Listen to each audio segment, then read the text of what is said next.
आज कबीरदास जी का एक दोहा मिला मुझे और उस पे थोड़ा बातचीत कर लेते हैं। दोहा ऐसा है, प्रेमी ढूंढत मैं फिरूं, प्रेमी मिले न कोई, प्रेमी को प्रेमी मिले, जब सब विष अमृत होए। तो ये मुझे काफ़ी मीनिंगफुल लगा। कल मेरे लिए कमेंट भी आया था कि आपकी इच्छा नहीं करती कि कोई आपको प्रेम करने वाला होता, कोई आपके सिर पे हाथ फेरता, ऐसा किसी का कमेंट था।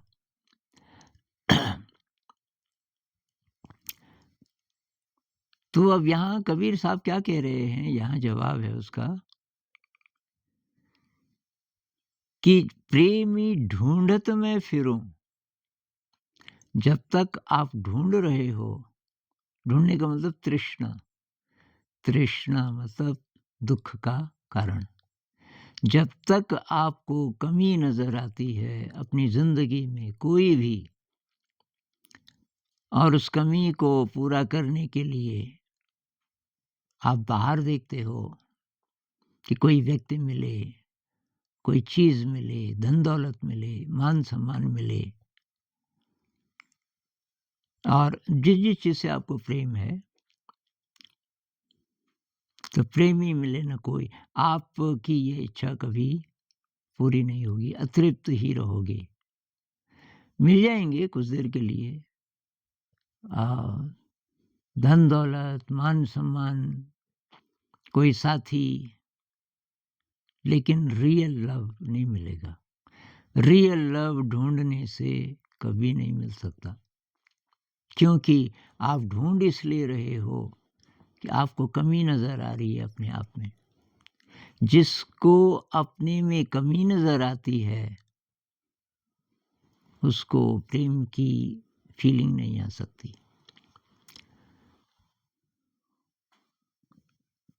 तो क्या कह रहे हैं कि प्रेमी को प्रेमी मिले, जब सब विश्व अमृत होए। हम उल्टी तरफ जा रहे हैं, बाहर तलाश कर रहे हैं प्रेमी को, उसकी जरूरत नहीं है। अपने जहर को खत्म करो, आपके अंदर जो विष भरा हुआ है उसको खत्म करो। विष जब खत्म होगा तो तब अमृत बढ़ेगा। अमृत तो पहले से है, लेकिन उस अमृत में हमने जहर घोल दिया है। अमृत लेके तो पैदा हुए, क्योंकि अनंत से जुड़े हैं हम। तो अब ये पता कैसे चले, ये विष हटाना पड़ेगा। ये विष हटे, इसी के लिए तो साधना है सारी। ये जो हम बोलते हैं ध्यान कीजिए, विष हटाने के लिए है। ये विष क्या है? नेगेटिव इमोशन, ये इच्छाएं, अतृप्ति। एक चीज है कि भाई हमें संसार से रोटी चाहिए, कपड़ा चाहिए, मकान चाहिए, जिस तरह सांस चाहिए लगातार, जिस तरह सूरज की रोशनी चाहिए, तो वो सब तो मिल जाएगा। वो नहीं है इच्छा, वो तो जरूरत है। जरूरत पूरी हो जाती है इंसान की, इतनी मुश्किल बात नहीं है। बात है कि मन है अतृप्त। और मन क्यों अतृप्त है? क्योंकि गलत दिशा में देख रहा है, बाहर की तरफ।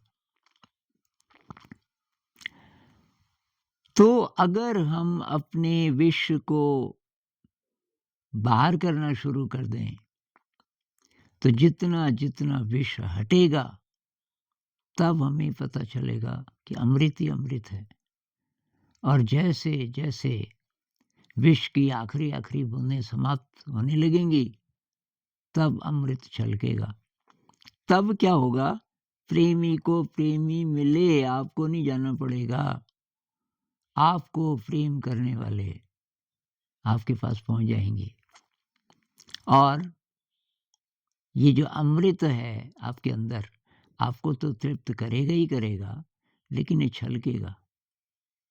अब ये मैसेज अगर हमें बचपन से मिले, हम बच्चे को बोलें कि तू परिपूर्ण है, अपनी परिपूर्णता को तुझे ढूँढना है।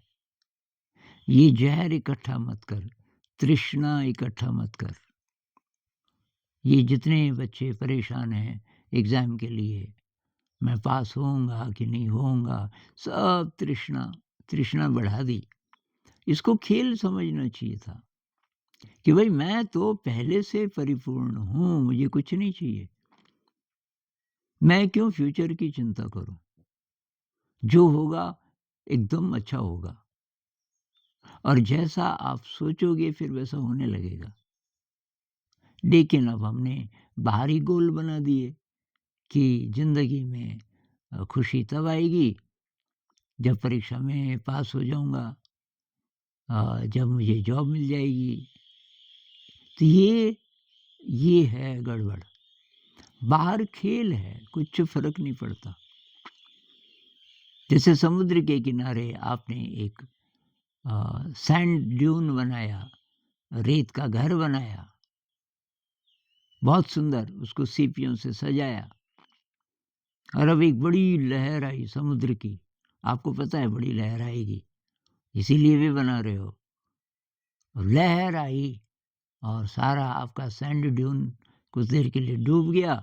लहर जब वापस गई तो आपका घरौंदा ख़त्म और आप खुश और दूसरा बनाएँगे। ये है खेल। तो खेल की तरह बाहर की ज़िंदगी को जी लो। बच्चे जो सैंड ड्यून बनाते हैं, तो वो बहुत मेहनत से बनाते हैं, बहुत लगन से। लेकिन इसलिए नहीं कि ये टिका ही रहे, ये हमेशा ऐसे ही रहे। इसलिए बना रहे हैं कि इसके ध्वस्त होने में भी मज़ा है।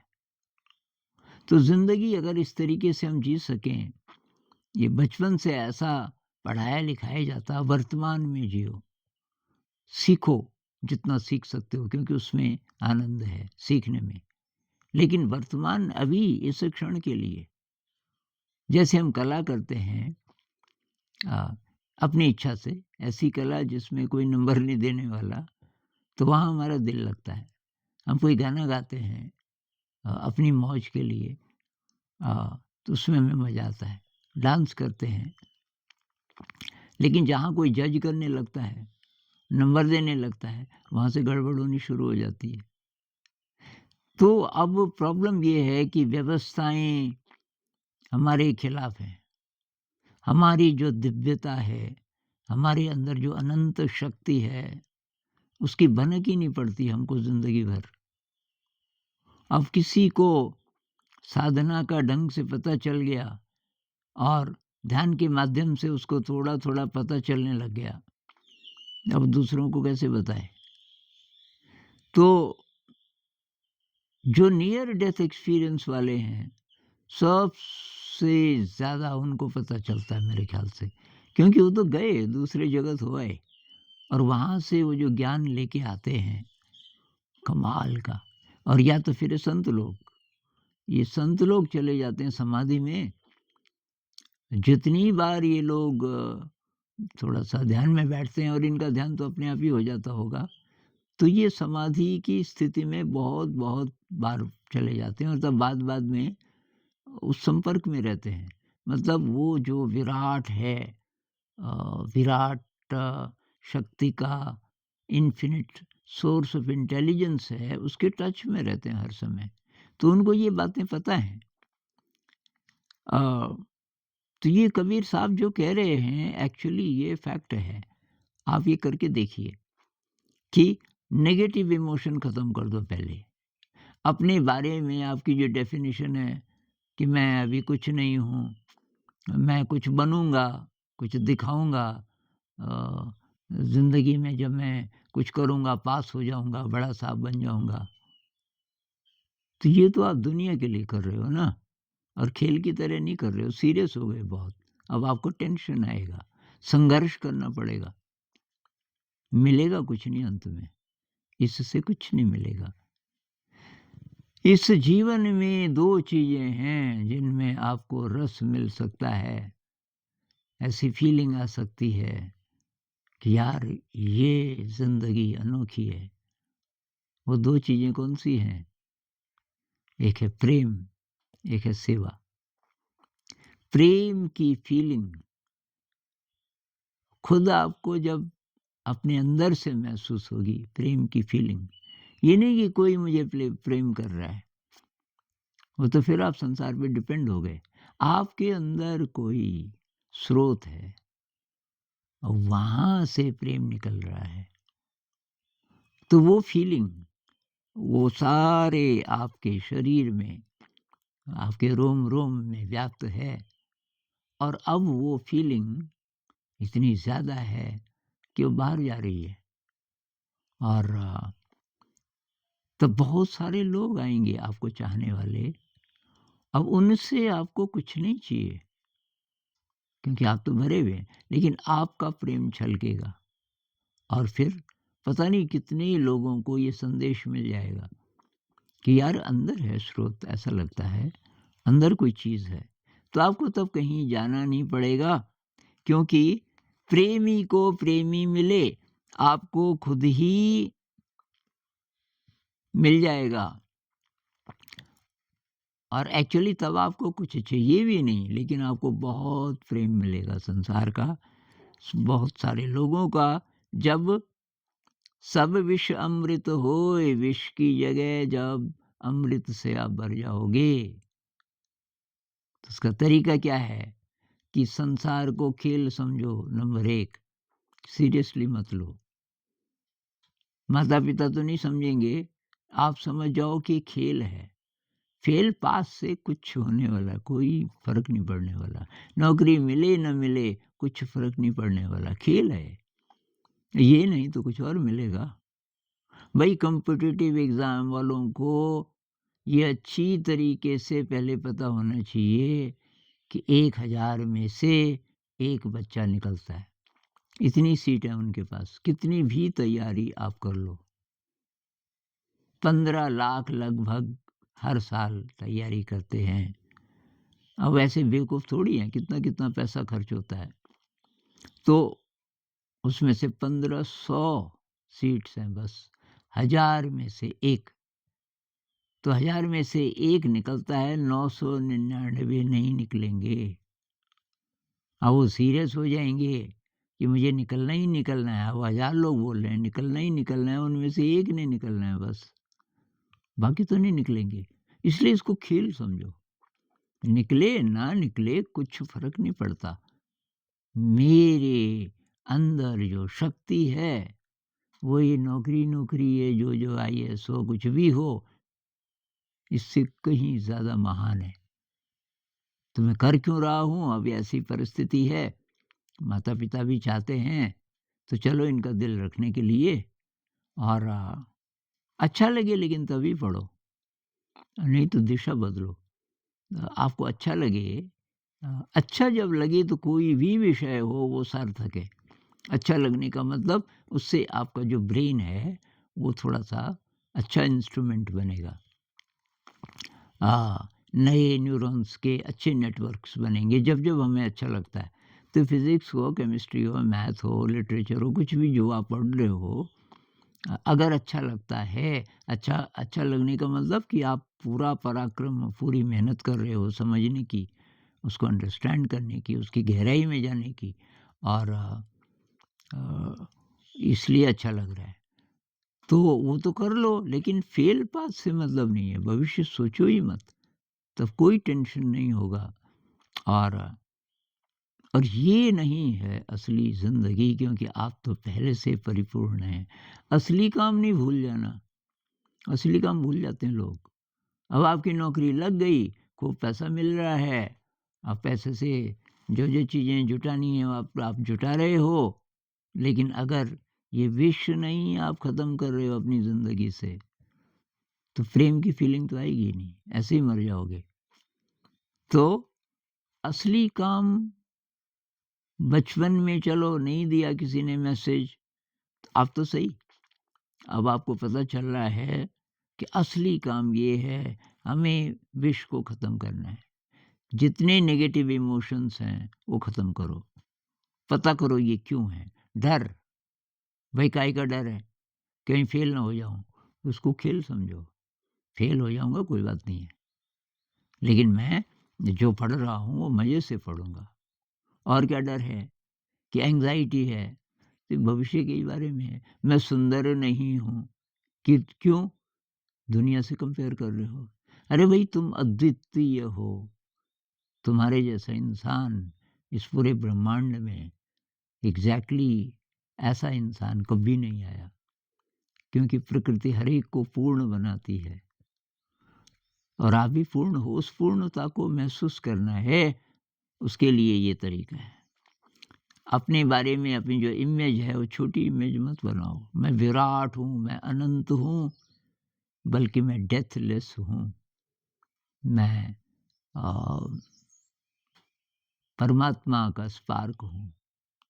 ऐसी वाली डेफ़िनेशन, तब आपको खुद प्रेम मिल जाएगा और आपको चाहिए नहीं जब। ये एक तरीके से विरोधाभास है कि आप ढूँढते हो क्योंकि तृष्णा है तो नहीं मिलेगा।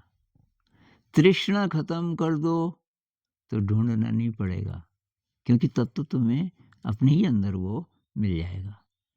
तो भाई कबीरदास जी से हम बहुत बड़ी-बड़ी बातें सीख सकते हैं और कबीरदास जी कोई विद्वान नहीं हैं। वो तो अपनी बात बोल रहे हैं जो उनको पता चला, रियलाइज़ेशन। उनको मिस्टिकल एक्सपीरियंस हुआ। बूँद समानी समुद्र में, कई-कई ढंग से वो बोलते हैं कि उसमें गोता लगा के आ गए, बूँद समुद्र बन गई थी। पता नहीं कितनी बार। और तब वो ये बता रहे हैं, या एनडी वालों के एक्सपीरियंसेस। एनडी वाले भी गोता लगा के आ गए, उस दूसरी दुनिया में होके आ गए और वहाँ से जो विज़डम लेके वो आते हैं, कमाल का विज़डम, कमाल का विज़डम। तो भई ये विष को ख़त्म करना है अपनी ज़िंदगी से, और तब अमृत तो पहले से है, लेकिन वो अमृत तब छलकेगा जब ये विष ख़त्म होगा, और तब प्रेम और सेवा। तो इसकी प्रैक्टिस कर सकते हैं हम। अभी प्रेम नहीं महसूस हो रहा है, लेकिन कोशिश कर सकते हैं कुछ अच्छे कर्म करने की, थोड़ा सेवा की प्रैक्टिस कर सकते हैं, चाहे दिल से नहीं भी निकल रहा, थोड़ा-थोड़ा करके, ऐसा करके भी ये विष थोड़ा कम होगा ना। और बस आप अनंत प्रेम के सागर हैं, उसका पता लगाना है।